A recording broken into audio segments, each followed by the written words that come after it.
भारत में होने वाली अधिकांश वर्षा जो है वो मानसूनी प्रकार की होती है। दक्षिणी भारत में वर्षा के लिए दक्षिणी पश्चिमी मानसून जिम्मेदार है। तो आज हम मैकेनिज्म ऑफ मानसून यानी मानसून की क्रियाविधि को समझेंगे। तो मानसून की जो क्रियाविधि है उसको निम्नलिखित चरणों के अंतर्गत समझा जाता है। पहला है मानसून का आरंभ यानी मानसून की उत्पत्ति कैसे होती है। दूसरा उसका अग्रसरण यानी मानसून भारत में किस तरीके से प्रवेश करता है। वर्षा लाने वाले यंत्र यानी भारतीय मानसून में वर्षा को प्रभावित करने वाले कारक कौन कौन से हैं। मानसूनी वर्षा का वितरण, भारत में जो मानसूनी वर्षा होगी उसका विभिन्न स्थानों पर वितरण किस प्रकार से पाया जाता है, यानी कौन से स्थानों पर वर्षा अपेक्षाकृत अधिक होती है और कौन से क्षेत्र वर्षा रहित रह जाते हैं। मानसून का विच्छेद, भारतीय मानसून की जो वर्षा होती है वो लगातार नहीं होती बल्कि मानसून के दौरान भी कई दिनों तक वर्षा नहीं होती, तो उसको मानसून का विच्छेद कहा जाता है। इसका अध्ययन करेंगे। इसके बाद मानसून में निवर्तन यानी मानसून के वापस लौटने का अध्ययन करेंगे। तो सबसे पहले प्रारंभ करते हैं मानसून का आरंभ व अग्रसरण। तो मानसून की उत्पत्ति के लिए कई सिद्धांत दिए गए हैं, जिनमें कुछ परंपरागत सिद्धांतों का आज हम परंपरागत सिद्धांतों का अध्ययन करेंगे। तो परंपरागत जो सिद्धांत है उसको तापीय सिद्धांत के नाम से जाना जाता है। तापीय सिद्धांत के नाम से क्यों जाना जाता है? क्योंकि इसमें मानसून की उत्पत्ति के लिए तापमान को सबसे महत्वपूर्ण कारक माना जाता है। इसके अनुसार 21 मार्च के बाद जब सूर्य उत्तरायण होता है, 21 मार्च को क्या होता है, सूर्य कर्क रेखा पर लंबवत होता है। 21 मार्च को अगर बात की जाए तो सूर्य जो होगा, ये मान लो ये भूमध्य रेखा है, 21 मार्च को भूमध्य रेखा पर लंबवत होता है। फिर ये कर्क रेखा है, ये मकर रेखा है, तो 21 जून को जो है सूर्य कर्क रेखा पर लंबवत होता है।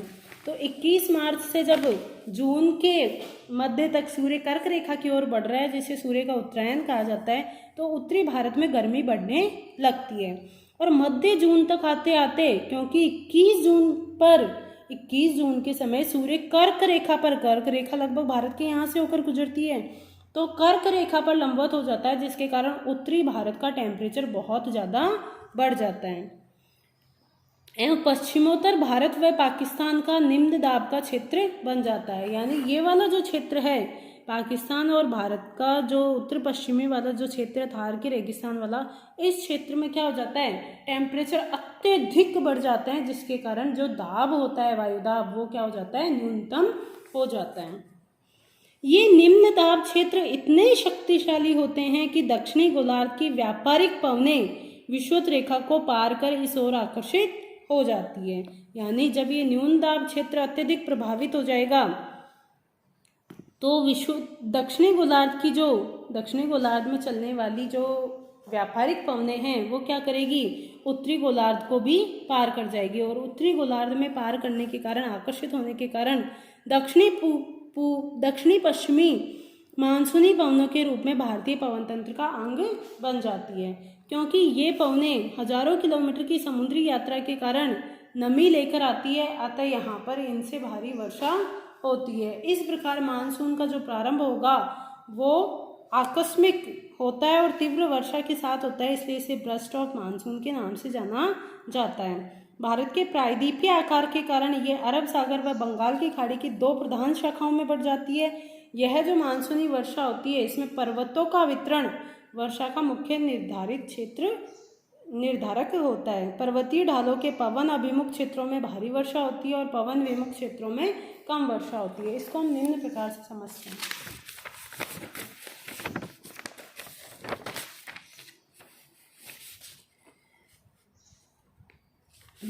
ये जो भारत वाला जो क्षेत्र है, यहाँ पर लगभग भूमध्य रेखा, और यहाँ से लगभग क्या होती है, जो ये वाला क्षेत्र है,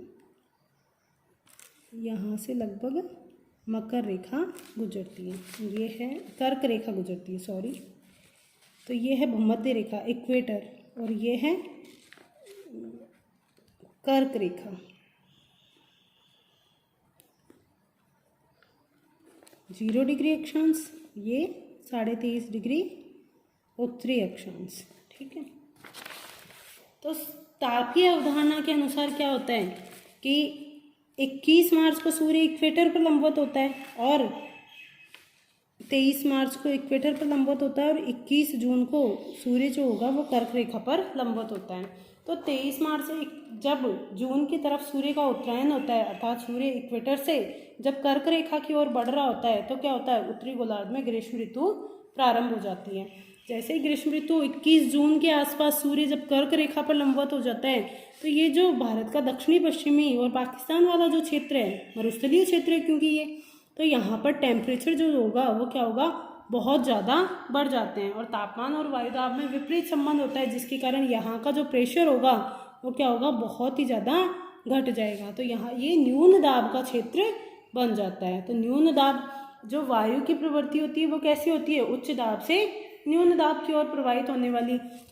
तो क्योंकि ये क्षेत्र क्या है, अपेक्षाकृत समुद्री क्षेत्र है, तो समुद्री क्षेत्र होने के कारण जो यहाँ से हवा है वो इस न्यून दाब की ओर प्रवाहित होने लगती है। इसमें एक दूसरा सिद्धांत जोड़ा गया है, कौन सा, ITCZ थ्योरी। तो ये वाला जो क्षेत्र है, इक्वेटर वाला जो क्षेत्र है, यहाँ पर क्या होगा, सामान्य दशा में अगर देखा जाए तो यहाँ पर व्यापारिक पवनें चलती हैं, जिसको उत्तर पूर्वी व्यापारिक पवनें और दक्षिण पूर्वी व्यापारिक, दक्षिणी गोलार्ध में इन्हें दक्षिणी पूर्वी व्यापारिक पवनें और उत्तरी गोलार्ध में इन्हें उत्तरी पूर्वी व्यापारिक पवनों के नाम से जाना जाता है। लेकिन जैसे ही सूर्य का उत्तरायण होगा, ये वाला ITCZ वाला जो क्षेत्र होगा, ये क्या होगा, ये भी शिफ्ट हो जाएगा। शिफ्ट होके कहाँ तक चला जाएगा, लगभग हिमालय की तलहटी वाले क्षेत्र में चला जाएगा। जैसे ही ये ITCZ शिफ्टिंग होगी, बेल्ट की शिफ्टिंग होगी, तो ये जो दक्षिणी पूर्वी व्यापारिक पवनें हैं, ये जो दक्षिणी पूर्वी व्यापारिक पवनें जो दक्षिणी गोलार्ध में चल रही है, ये क्या होगी, इस न्यून दाब से आकर्षित होकर उत्तरी गोलार्ध में प्रवेश करेगी। ये उत्तरी गोलार्ध में प्रवेश करते ही इन पर विक्षेपण बल कार्य करेगा और विक्षेपण बल जो है, कोरियोलिस बल जिसे कहते हैं, वो फेरल के नियम के अनुसार उत्तरी गोलार्ध में इस बल के कारण हवाएं अपनी दिशा के दाहिनी ओर मुड़ जाती है। तो इन दक्षिणी पूर्वी व्यापारिक पवनों की भूमध्य रेखा को पार करते ही दिशा में परिवर्तन आ जाता है और ये दिशा में परिवर्तन, हवाएं अपनी दिशा के दाहिनी ओर मुड़ जाती है। तो हवाएं इस प्रकार से, यानी हवाओं की दिशा क्या हो जाएगी, दक्षिण पश्चिमी, इस क्षेत्र से चल रही दक्षिण पश्चिमी दिशा हो जाएगी। तो जो दक्षिण पूर्वी व्यापारिक पवनें हैं, ये उत्तरी गोलार्ध में प्रवेश करने के बाद दक्षिणी पश्चिमी पवनों के रूप में जानी जाती है। यही दक्षिणी पश्चिमी जो पवनें हैं, यही भारत में वर्षा के लिए जिम्मेदार है। इसे ही ग्रीष्मकालीन मानसून के नाम से जाना जाता है। तो ये हवाएं जब जाएगी तो ये भारत की जो आकृति है वो कैसी है, प्रायद्वीपीय आकृति है। तो प्रायद्वीपीय आकृति के कारण ये जो हवाएं होगी ये दो भागों में बढ़ जाएगी। एक तो यहाँ पर अरब सागर है और यहाँ पर बंगाल की खाड़ी है। तो यहाँ से प्रवेश करने वाली पवनों को अरब सागरीय मानसून के नाम से जाना जाने लगेगा और यहाँ से प्रवेश करने वाली पवनों को बंगाल की खाड़ी मानसून पवनों के नाम से जाना जाएगा। तो ये अरब सागरीय जो पवनें होगी, यहाँ पर पश्चिमी घाट पर्वतमाला पाई जाती है। देखो, भारत की वर्षा मानसूनी होती है, लेकिन ये मानसूनी वर्षा जो है वो निर्धारित होती है पर्वत श्रेणियों के द्वारा। जब मानसूनी पवनें पर्वत श्रेणियों द्वारा बाधित होती है तभी यहाँ पर ज़्यादातर वर्षा होती है। तो जैसे ही ये अरब सागरीय मानसून होगा, अरब सागरीय मानसून सबसे पहले क्या होगा, ये पश्चिमी घाट वाले जो पर्वतें होंगी यहाँ पर क्या होगा, टकराएगा। टकराने से अब ये पर्वत श्रेणी इस प्रकार से है, तो जैसे ही दक्षिणी पश्चिमी मानसून पवनें आएगी, इनको ऊपर चढ़ना पड़ेगा। ऊपर चढ़ना पड़ेगा तो टेम्परेचर में क्या आएगी, कमी आएगी। कमी आने के कारण इनकी सापेक्षिक आर्द्रता बढ़ जाएगी और पवनें क्या होगी, सैचुरेटेड हो जाएगी। सैचुरेटेड होते ही इस क्षेत्र में वर्षा प्रारंभ कर देगी।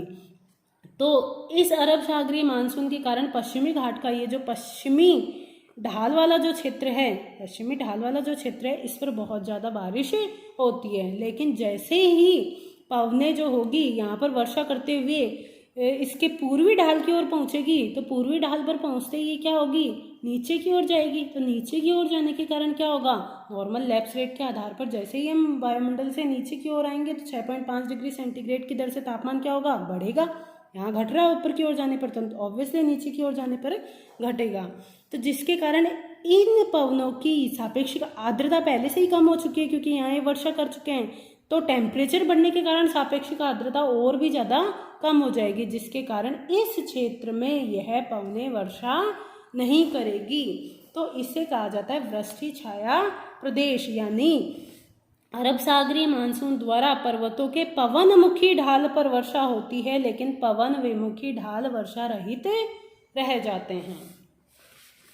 तो अरब सागरीय मानसून की एक शाखा यहाँ से प्रवेश कर गई और दूसरी जो शाखा होगी वो कहाँ पे प्रवेश करेगी, इस क्षेत्र में, इस क्षेत्र से नर्मदा और ताप्ती वाली घाटी में प्रवेश करेगी और इस मध्य एशिया वाले क्षेत्र में ये वर्षा करेगी।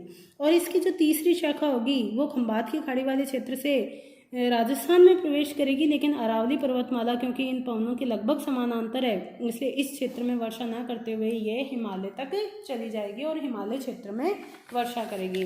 बंगाल की खाड़ी मानसून वाली शाखा जो है अंडमान निकोबार केरल यहाँ से होकर भारत में प्रवेश करेगी और बंगाल यहाँ से जो कोलकाता वाला क्षेत्र है यहाँ से प्रवेश करते हुए इन क्षेत्रों में वर्षा करेगी।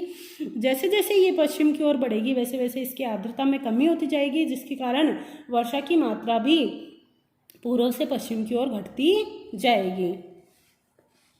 यहाँ पर जो क्षेत्र है, जैसे ही बंगाल की खाड़ी मानसून इस उत्तर पूर्वी भारत में प्रवेश करेगी तो यहाँ पर गारो खासी, मेघालय में गारो खासी जयंतिया नाम की 3 पहाड़ियाँ हैं। इनकी शेप कैसी है, फनल शेप है। फनल शेप के होने के कारण ये हवाएं यहाँ पर घिर जाती है और तीव्र मूसलाधार वर्षा करती है। तो विश्व की सर्वाधिक वर्षा इस क्षेत्र में होती है। अब परंपरागत सिद्धांत में दूसरा सिद्धांत है फ्लोन की विषुवत रेखीय पछुआ पवन सिद्धांत। तो उन्होंने माना था कि फ्लोन ने क्या माना था कि ये जो ITCZ वाला जो क्षेत्र है, ITCZ जहाँ पर उत्तरी व दक्षिणी व्यापारिक पवनें आपस में मिलती है, यहाँ पर क्या होगा, एक पश्चिम से पूर्व की ओर पवनें चलती है, जिसको उन्होंने विषुवत रेखीय पछुआ पवन कहा। जैसे ही यहाँ पर न्यून दाब वाला क्षेत्र होता है, ITCZ उत्तर की ओर खिसकता है, तो ये विषुवत रेखीय पछुआ पवनें जो होती है यही भारत में मानसूनी पवनों के रूप में जानी जाती हैं। तो ITCZ में प्रति विषुवत रेखीय पछुआ पवनें चलती है जब सूर्य के उत्तरायण की स्थिति में ITCZ का उत्तरी सिरा जो भारतीय भूभाग तक खिसक जाता है, तो यही पवनें, विषुवत रेखीय जो पछुआ पवनें हैं, यही दक्षिणी पश्चिमी मानसून के रूप में भारत में वर्षा करती है। अब हम नेक्स्ट क्लास में आधुनिक सिद्धांत पढ़ेंगे, जिसमें हम कोटेश्वरम का जेट स्ट्रीम थ्योरी, एलिनो थ्योरी व साउथर्न दोलन को एक साथ पढ़ेंगे।